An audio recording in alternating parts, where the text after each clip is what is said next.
So now the question is, what is acceleration of 1 kg? What is acceleration of 2 kg? What is the frictional force between 1 and 2? Okay. Also find friction force between 2 and ground. Okay. Friction force between 2 and ground, 1 and 2, acceleration of 2, acceleration of 1. Pause the video and try the question.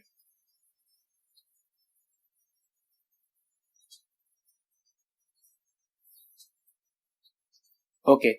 Let's see if you could solve it. Here what you will do, again, to solve this question, first of all think whether the whole system can move or not. Okay, so first of all let's find out all the maximum friction forces acting everywhere. Okay, what is the maximum friction force? F2G. F2G max is mu s into the total normal force on the ground. Total normal force on the ground is the weight of both the blocks. So 1 plus 2, 3, 30 Newton into 0.3. 0.3 into 30 Newton. So this will give you 9 Newton. Okay. So maximum frictional force between the 2 kg block and ground is 9 Newton. Okay. And how much are you applying the net external force? You are applying 20 Newton. So is 20 Newton greater than 9 Newton? Yes. So that means the blocks will surely move. Whether they will slip or not, we'll see. Okay. But surely they will move. Since in this case, the kinetic friction coefficient and static friction coefficient are same, the force that will be applied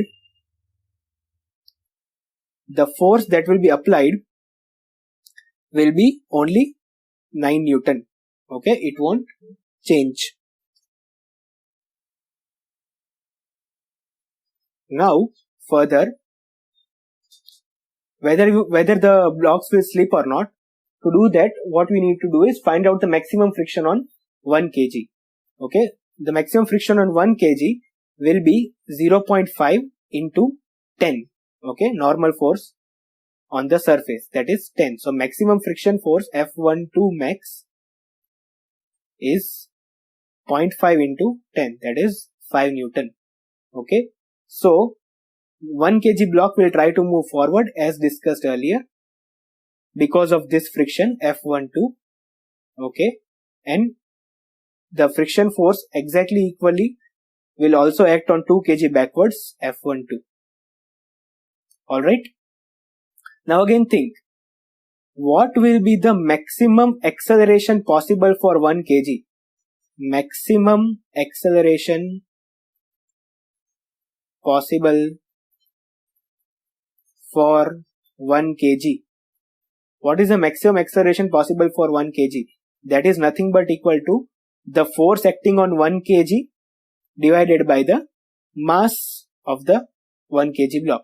So that is 5 meters per second square. Can 1 kg block go any higher than 5 meters per second square? No. Okay. So now let us find out that if the maximum acceleration of 1 kg block is 5 meters per second square, and we have received that using the static coefficient of friction, that means the 2 kg block must also not be moving. So what should be this force? Let this force be anything F. Okay, let this force be F. What should the force applied be such that we get 5 meters per second square acceleration on 1 kg? Okay, so to do that, we are assuming that the blocks are not slipping at 5 meters per second square. So both the blocks are moving at 5 meters per second square. So all in all,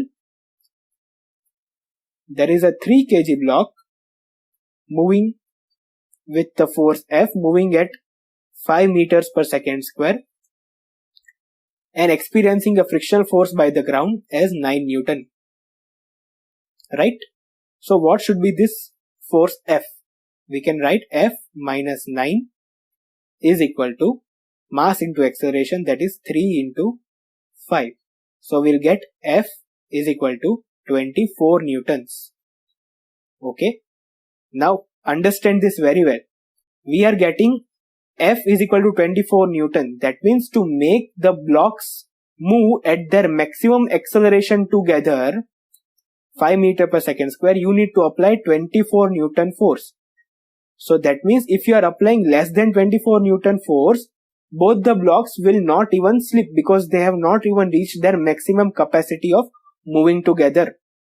Alright, so any force less than 24 Newton, if it is applied, then the blocks will not slip. Here F is equal to 20 Newton, which is given to you, which is less than 24 Newton. So which implies that blocks will not slip. Blocks will not slip. Okay. So if the blocks are not slipping, that means both the blocks are moving with same acceleration. Yes. And if both the blocks are moving at same acceleration, let us find that same acceleration. So what you will do is basically consider both the blocks as one single system of 3 kg, 20 Newton, 9 Newton. Okay. So what is the acceleration? Acceleration is equal to 20 minus 9 divided by 3. So which is 11 by 3 meters per second square. So this is acceleration of 1 as well as acceleration of 2. Alright. What else is asked? F2G is asked, which we have already found 9 Newton. Okay, this is done, this is done. Now we are left to find F12, friction force between 1 and 2. So to do that, what we'll do is, again consider any one block. Let me consider 1 kg block. Okay. On this 1 kg block, which are the forces acting? There is one force only acting, which is the friction force F12. Right? F12. Okay. So, and this F12 is making this 1 kg go at 11 by 3 meters per second square. Correct? So what should be this F12? F12 should be mass into acceleration, which is 1 into 11 by 3. So F12 is 11 by 3 newtons. Right? F12 is 11 by 3 newtons. So friction force between 1 and 2 is 11 by 3. Clear? So all the 4 things that were asked to be found are found. Pause the video again. Go through the video again, rewind it, play it again, and then we'll move on to the next question.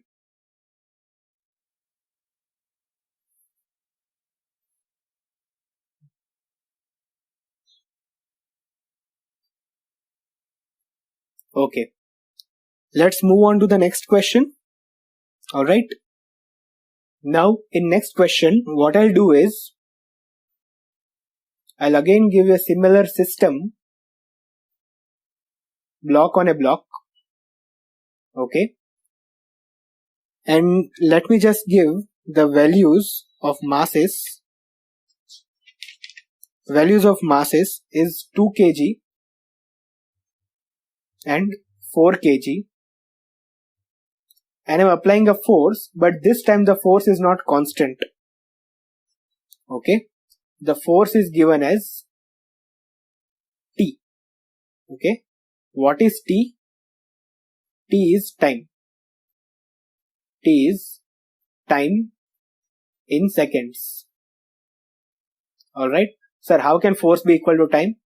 Don't ask such questions. Here there is one constant. Okay. There must be some constant here whose value is 1.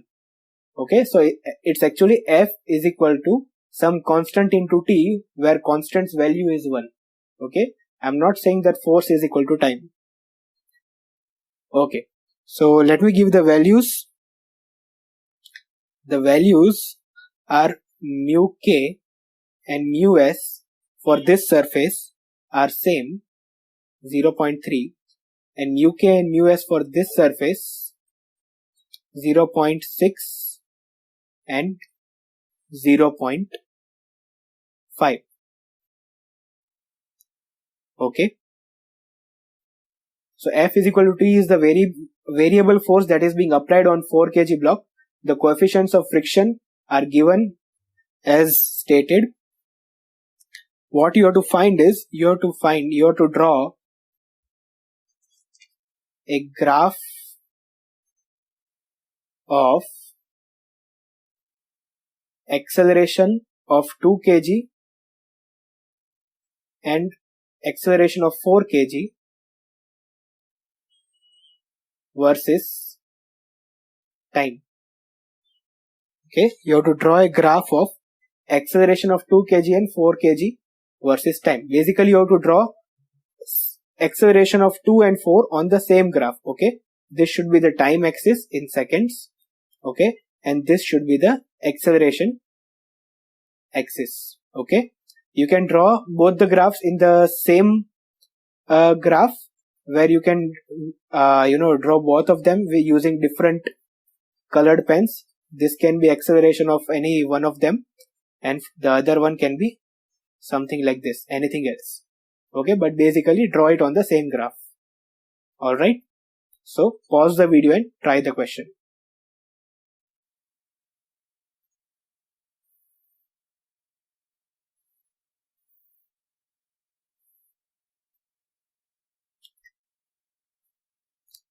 Okay, let's see if you could solve it. I'll just erase this.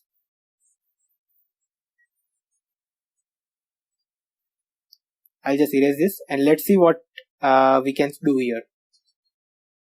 It is given that draw a graph of A2 versus time and A4 versus time. Okay, first of all, the process remains same. First of all, find the forces at which different things will happen.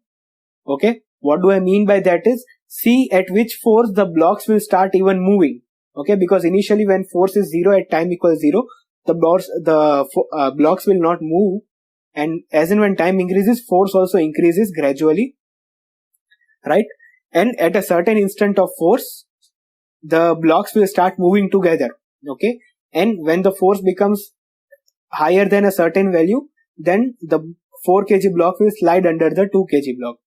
Okay, so just try to find that out, and let's see how we can do it. Okay, so first of all, write the maximum friction force is acting on each surface. Alright, so what is the maximum friction force acting? Let me call the friction between 4 and ground as F4. Okay, or instead let me just call it F1, and let me just call this friction as F2. Okay, so what is F2 max? F2 max is 0.6 into normal force, that is 20. So 0.6 into 20 will give you 12 newtons. And what is F1 max? F1 max is 0.3 into 60. Why 60? Because the whole weight of both the blocks will act on the ground.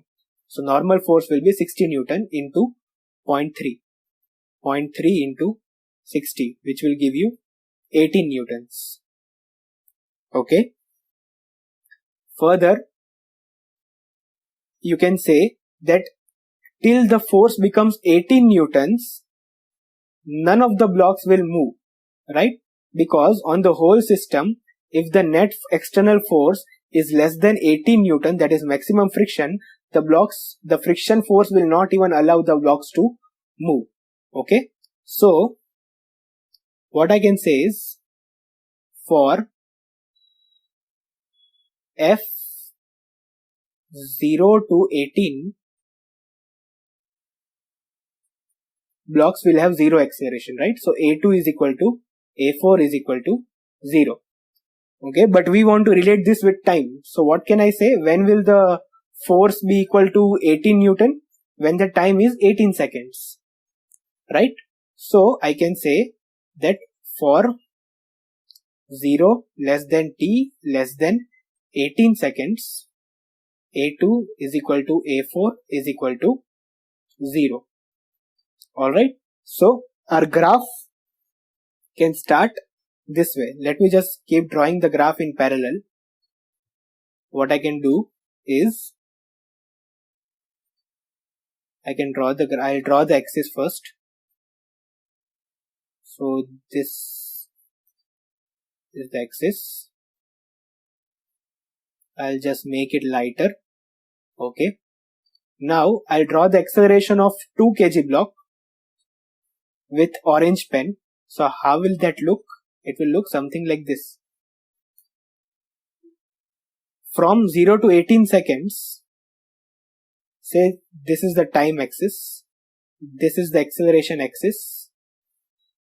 From 0 to 18 seconds, this is 18 seconds, acceleration of 2 kg will stay 0, right? And if I draw the acceleration of 4 kg with another color, it will also be 0. Okay, so both of them will be 0 till 18 seconds. Now further, if I want to talk about acceleration, I can say, let me choose another color.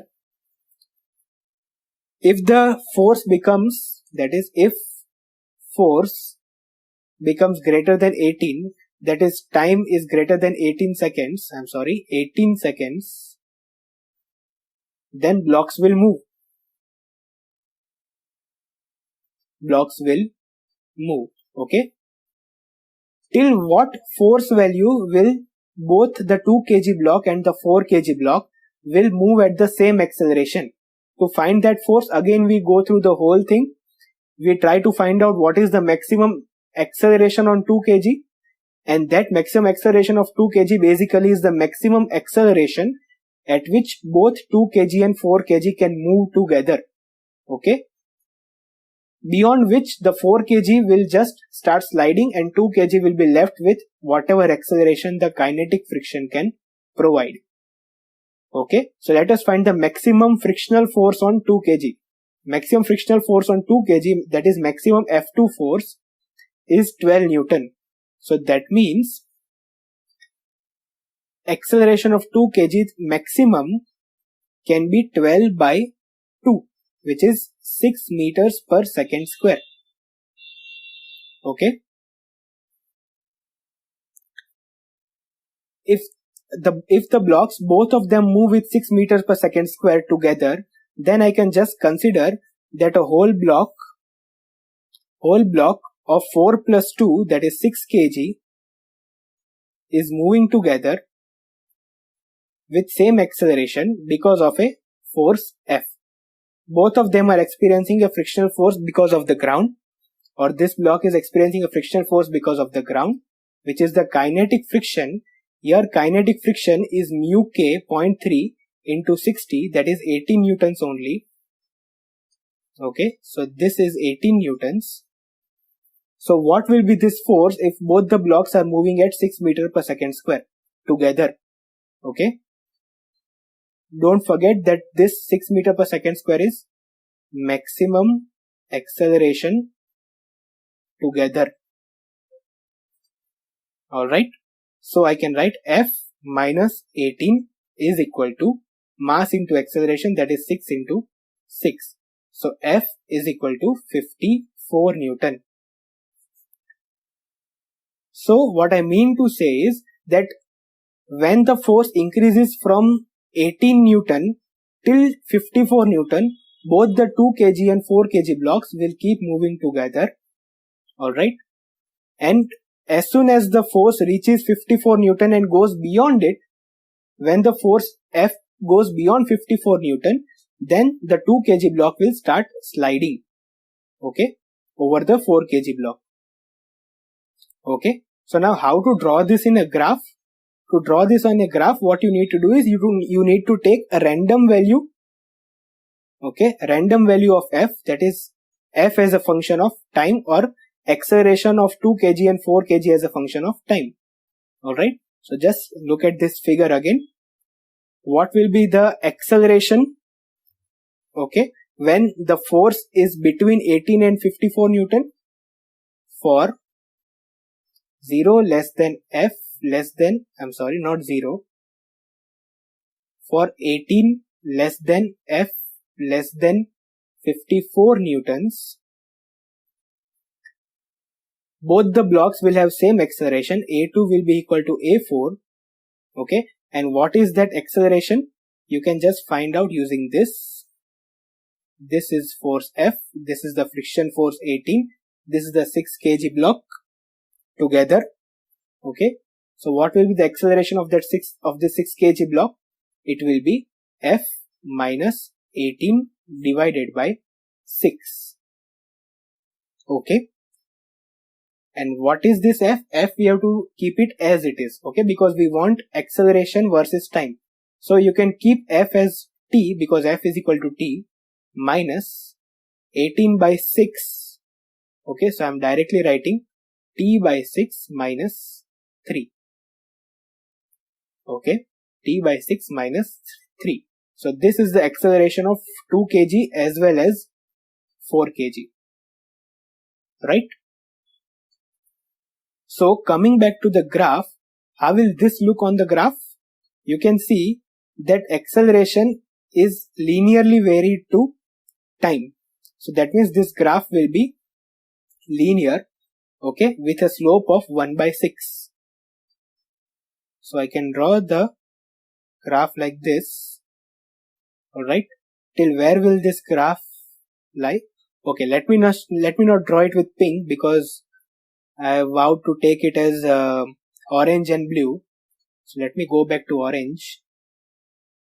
Again, both of them will move at same acceleration. Orange and blue. I'm just drawing them a little apart so that you can see it properly. Otherwise, they'll be exactly one on each other. Alright. Till when will this happen? Till the time 54 seconds. Okay. Both of them will move with same acceleration, and this line slope will be same for both. Okay. What is the slope? Slope is 1 by 6. Okay. Okay. Let's move on. After that, what you need to find is what will happen when the force increases beyond 54 Newton. Okay. So when this force becomes even higher than 54 Newton, what will happen is 2 kg will give up and say that, okay, you can go on 4 kg. I cannot move any faster. So what will happen is kinetic friction will take over on the 2 kg block. Okay. What is the value of kinetic friction on 2 kg block? Let me just write it with another color. Kinetic friction on 2 kg block, F2k, is mu k into n. What is mu k? 0.5. And what is n? 20. Okay. So kinetic friction is 10 Newton. So this friction will take over and it will drive the 2 kg block forward, and it will hold the 4 kg block from moving faster. Alright. So F2k here. So now what you can do is to find the acceleration of 2 kg. You can go here for F greater than 54 newtons. 54 newtons. The acceleration of 2 kg will be the force acting on 2 kg, that is 10 newtons divided by mass, that is 5 meters per second square. So no matter whatever the force F be, if it is higher than 54 Newton, then 2 kg will forever move with 5 meter per second square. Doesn't matter how high the force F can be. Okay. But if you talk about 4 kg, then on 4 kg, if you look at the diagram of 4 kg, on 4 kg, F is acting forward. Frictional force because of the ground is acting as 18 Newton. Okay. And another friction because of 2 kg is also acting backward, which is 10 Newton. Okay. So acceleration of 4 kg is actually F minus 18 minus 10 divided by the mass, that is 4.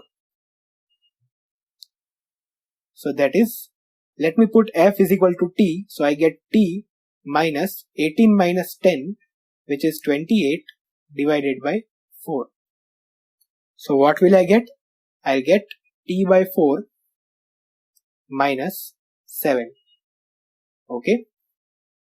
So here again, after the force becomes 54 Newton, that is time is greater than 54 seconds, the acceleration of 2 kg becomes constant, but acceleration of 4 kg goes to t by 4 minus 7. Okay, acceleration of 4 kg becomes t by 4 minus 7.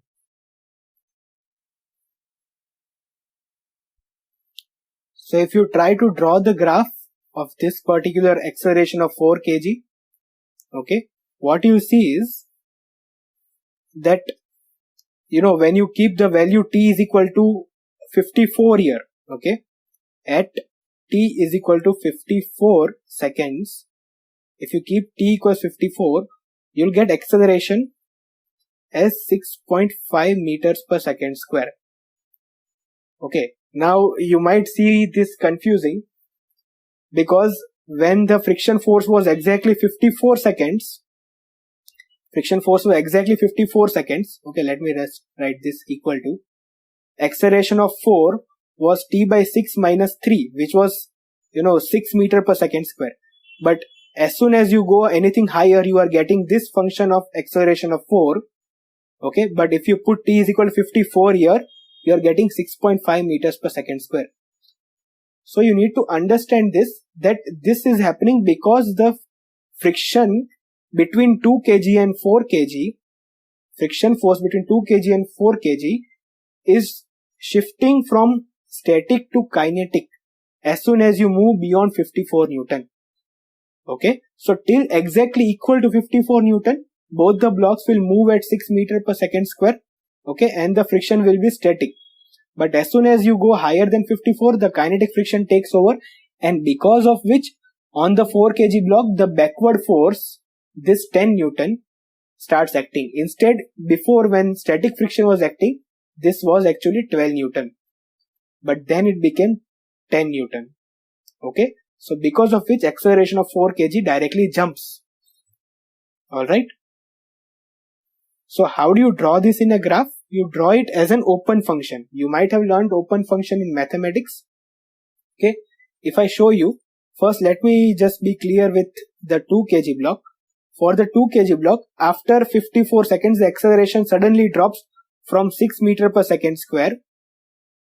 Okay, this was 6 meter per second square to 5 meter per second square. So suddenly it drops to here and then becomes constant forever. Okay, so if I just give you this value, this is actually 6 meter per second square. Okay, and what is this? This is 5 meters per second square. Okay, because kinetic friction takes over. Now what about the 4 kg block? For 4 kg block, suddenly the acceleration increases to 6.5 and then increases linearly. Okay, so it jumps to here. Okay, with an open function. This is a closed function here, open function. And what about the slope? 1 by 4 slope is higher than 1 by 6. Okay, so the slope will be steeper. Okay, so steeper than this will look something like this. Alright, slope is 1 by 4. This blue line represents acceleration of 4 kg and the orange line represents acceleration of 2 kg. Clear? So this solves our question. We got a graph. We got a graph of A2 and A4 versus time.